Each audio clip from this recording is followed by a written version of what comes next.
एक आखिरी पंच के साथ इन्फर्नेप फ्लेयर थॉर्न को जमीन पर गिरा देता है और फाइनली रेफरी डिक्लेयर कर देता है कि फ्लेयर थॉर्न अब आगे बैटल नहीं कर सकता, यानी कि टैरेक के तीनों पोकेमॉन हार चुके हैं। उसके पास अब कोई भी पोकेमॉन नहीं बचा हुआ है। ऐश ने सिर्फ और सिर्फ एक बैटल हारकर टैरेक को डिफीट कर दिया है। टैरेक काफी डिसअपॉइंटेड होता है। वो अपने फ्लेयर थॉर्न को पोकेबॉल के अंदर वापस लेता है और ऐश की तरफ बढ़ के बोलता है कि मैं काफी खुश हूँ कि मैं तुम्हारे एक पोकेमॉन को हरा पाया और वो सबसे पहला पोकेमॉन ट्रेनर बना जिसने तुम्हारे किसी पोकेमॉन को डिफीट किया हो इस टूर्नामेंट में।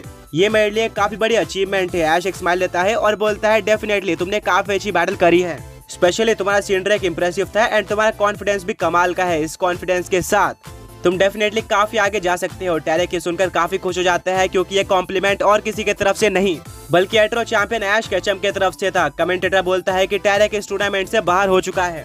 दूसरी तरफ एट्रो चैंपियन ऐश ने इस टूर्नामेंट को पूरी तरह से डोमिनेट करते हुए सेमीफाइनल में यानी कि टॉप 4 में जगह बना ली है। ऐश के सारे फैंस ऐश के परफॉर्मेंस को देखकर काफी खुश होते हैं। ऑल्सो उनको ऐश का एक न्यू पोकेमॉन भी देखने को मिला था जो कि इन्फर्नेप है। टैरेक ऐश के साथ एक सेल्फी लेता है और फाइनली टॉप 4 के मैचअप्स अनाउंस होते हैं। ऐश का नाम स्क्रीन पर आते ही पूरी की पूरी ऑडियंस शोर मचाना स्टार्ट कर देती है और इस बार ऐश की अपोनेंट एक फीमेल पोकेमॉन ट्रेनर जियो थी जो कि ऐश को अपने अपोनेंट की तरह देखकर पूरी तरह से शॉक हो जाती है और बोलती है कि मैं बिलीव नहीं कर सकती कि मैं तुम्हारे साथ बैटल करने वाली हूँ। मैंने आपकी सारी बैटल देखी है और इवन मैंने आपको एट्रो लीग में बैटल करते हुए भी देखा था, तभी से मैं आपकी फैन बन गई हूँ। मुझे आपसे फाइनल में बैटल करना था बट अनफॉर्चुनेटली हमारी बैटल सेमीफाइनल में हो गई। ऐश एक स्माइल लेता है और रिप्लाई करता है थैंक यू जियो, बिना किसी डाउट के ये बैटल अमेजिंग होने वाली है एंड आई होप तुम अपना बेस्ट दोगे। जियो कहती है ऑफ कोर्स मैंने इस बैटल के लिए काफी इंतजार किया है और पूरी ट्रेनिंग की है। अगर मैं हार भी जाती हूँ तो ये भी एक काफी प्राउड फीलिंग होगी। मिस्ट्री, सरीना और ब्रॉक को ये देखकर काफी अच्छा लगता है। ऐश की फैन काफी स्वीट थी। फाइनली बैटल शुरू हो जाती है। ऐश और जियो बैटलफील्ड पे आमने सामने आ जाते हैं और कमेंटेटर बोलता है कि आमने सामने दो काफी अपोजिट पोकेमॉन ट्रेनर्स है, ये एक के लिए एक ड्रीम बैटल है।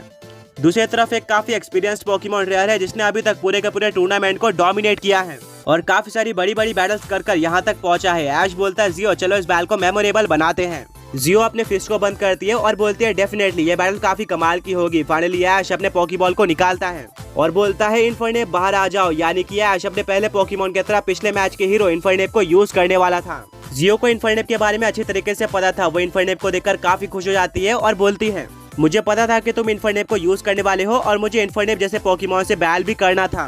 तैयार हो जाओ मेरे पोकेमॉन को देखने के लिए। फ्लेरेस बाहर आ जाओ। ये एक फायर और बग टाइप पोकेमॉन था एट्रो रीजन का। बैटल शुरू हो जाती है। फ्लेरेस यूज करता है फ्लेम थ्रोअर अटैक का। इसके काउंटर में ऐश अपने इन्फर्नेप को डिग अटैक यूज करने के लिए बोलता है। इन्फर्नेप जमीन के अंदर एक गड्ढा खोदकर अंदर चले जाता है। ऑल्सो वो फ्लेम थ्रोअर को भी डॉज कर लेता है। जियो बोलती है वाह इन्फर्नेप को डिग अटैक भी आता है। फ्लेरेस हमें रेडी रहना होगा, इन्फर्नेप कहीं से भी बाहर आ सकता है। फ्लेरेस काफी देर तक वेट करता है और बिल्कुल लास्ट मोमेंट पे जियो बोलती है कि फ्लेरेस अपने पीछे देखो और फ्लेम थ्रोअर का यूज करो। जियो की बात मानते हुए फ्लेरेस अपने पीछे फ्लेम थ्रोअर का यूज कर देता है पर सरप्राइजिंगली इन्फर्नेप वहां से बाहर आता ही नहीं है बल्कि वो फ्लेरेस के सामने होता है और बाहर निकल के वो फ्लेरेस के ऊपर मार्क पंच का यूज कर देता है जिससे फ्लेरेस काफी पीछे जाकर गिरता है और उसको डैमेज पड़ता है। ऐश बोलता है इन्फर्नेप बहुत बढ़िया, चलो फाइट को खत्म करते हैं, अभी फायर पंच का यूज करो। जैसा कि ऐश ने कहा था इन्फर्नेप एक सुपर स्ट्रॉन्ग फायर पंच का यूज करके फ्लेरेस को डिफीट कर देता है जिससे ऐश को पहली विक्ट्री मिल जाती है। जियो काफी डिसअपॉइंटेड होकर अपने फ्लेरेस को पोकेबॉल के अंदर वापस लेती है और बोलती है बिना किसी डाउट के इन्फर्नेप एक काफी स्ट्रॉन्ग पोकेमॉन है और ये तो होना ही था बट मैं भी यहाँ पर जीतने के लिए आई हूँ। हम इन्फर्नेप को डिफीट करके रहेंगे। जियो अपने सेकंड पोकेबॉल को बाहर निकालती है।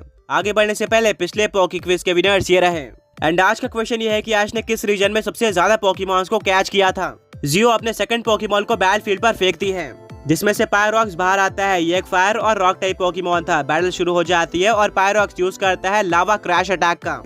ऐश बोलता है इन्फर्नेप अभी इस अटैक को डॉज करो। इन्फर्नेप जंप करके इस अटैक को डॉज करने की कोशिश करता है बट अनफॉर्चुनेटली इन्फर्नेप के ऊपर यह अटैक लग जाता है जिससे उसको इस बैल का पहला डैमेज पड़ता है। ऐश बोलता है इन्फर्नेप हम पीछे नहीं हटने वाले, अभी मार्क पंच का यूज करो। इन्फर्नेप फुल स्पीड के साथ पायरॉक्स की तरफ बढ़ रहा होता है और मार्क पंच का यूज कर देता है। यह अटैक इतना स्ट्रॉन्ग था कि पायरॉक्स स्टेडियम के वॉल पर जाकर टकरा जाता है और जमीन पर गिरता है। सभी को लगता है कि यहाँ पर पायरॉक्स हार जाएगा पर कुछ टाइम वेट करने के बाद पायरॉक्स वापस से खड़े हो जाता है बट उसके पैर शेक कर रहे होते हैं। वो काफी कमजोर हो चुका था। जियो बोलती है कि हम इतने आसानी से हार नहीं मानने वाले। पायरॉक्स अभी स्टोन एज अटैक का यूज करो। पायरॉक्स जमीन से काफी सारे बड़े और नुकीले पत्थर को समन करता है और इन्फर्नेप की तरफ अनलीश कर देता है। इन्फर्नेप अपने एजिलिटी का यूज करके इन सारे पत्थर को एक एक करके डॉज करता है एंड फाइनली एक super strong flyer Blitz attack का यूज करके पायरॉक्स को डिफीट कर देता है। यानी कि जियो के 2 पोकेमॉन हार चुके थे। वहीं पर ऐश का अभी तक कोई भी पोकेमॉन नहीं हारा था। उसका इन्फर्नेप फुल हेल्थ पर था। जियो के लिए ये बैटल काफी बेकार जा रही थी। वो अपने पैराक्स को पोकेबॉल के अंदर वापस लेती है और थर्ड पोकेबॉल को बाहर निकालती है और बोलती है ऐश तुम इस पोकेमॉन को देखकर शॉक रह जाने वाले हो, ये पोकेमॉन तुम्हारे पास भी था और मुझे ये काफी पसंद भी आया था। लकीली ये पोकेमॉन मेरे पास भी है और अब ये तुम्हें चैलेंज करने वाला है। ब्लेज़िरैप्टर बाहर आ जाओ। फायर और फ्लाइंग टाइप पोकेमॉन ब्लेज़िरैप्टर इन्फर्नेप के सामने आ जाता है। ऐश ने इस पोकेमॉन को रिसेंटली कैच किया था एंड यही पोकेमॉन जियो के पास भी था। ऐश बोलता है इम्प्रेसिव, तुम्हारे पास भी एक ब्लेज़िरैप्टर है। जियो रिप्लाई करती है हाँ मैंने इसको पास के फॉरेस्ट में कैच किया था और मैं इसको यूज नहीं करती थी, पर जब मैंने इस पोकेमॉन को तुम्हारे पास देखा तो मैंने भी इसको यूज करना स्टार्ट कर दिया। ऐश बोलता है ये तो काफी अच्छी बात है, तुम्हें इस पोकेमॉन की ट्रू पावर पता चल चुकी है, बट ये मेरे इन्फर्नेप के सामने बिल्कुल भी नहीं टिकने वाला। बैटल शुरू हो जाती है और कुछ ही टाइम के अंदर पता चल जाता है कि ब्लेज़िरैप्टर ऐश के ब्लेज़िरैप्टर के उतना स्ट्रॉन्ग नहीं था। इसको ट्रेनिंग की जरूरत थी। इन्फर्नेप ब्लेज़िरैप्टर को पूरी तरह से डोमिनेट करता है और फाइनली क्लोज कॉम्बैट का यूज करके ब्लेज़िरैप्टर को जमीन पर गिरा देता है। रेफरी ब्लेज़िरैप्टर को चेक करने के लिए आता है और वो कुछ मूवमेंट्स दिखाता है पर उठ नहीं पाता। फाइनली रेफरी डिक्लेयर कर देता है कि ब्लेज़िरैप्टर अब आगे बैटल नहीं कर सकता, जो कि जियो का लास्ट पोकेमॉन था। उसके तीनों पोकेमॉन हार चुके हैं, वहीं पर ऐश का कोई भी पोकेमॉन नहीं हारा है। इस फाइट का क्लियर विनर ऐश केचम है। कमेंटेटर बोलता है कि ऐश ने दोबारा एक काफी डोमिनेटिंग विक्ट्री ली है। इन्फर्नेप ने जियो के सारे पोकेमॉन्स को पूरी तरह से डिस्ट्रॉय कर दिया। जियो अपने ब्लेज़िरैप्टर को पोकेबॉल के अंदर वापस लेती है।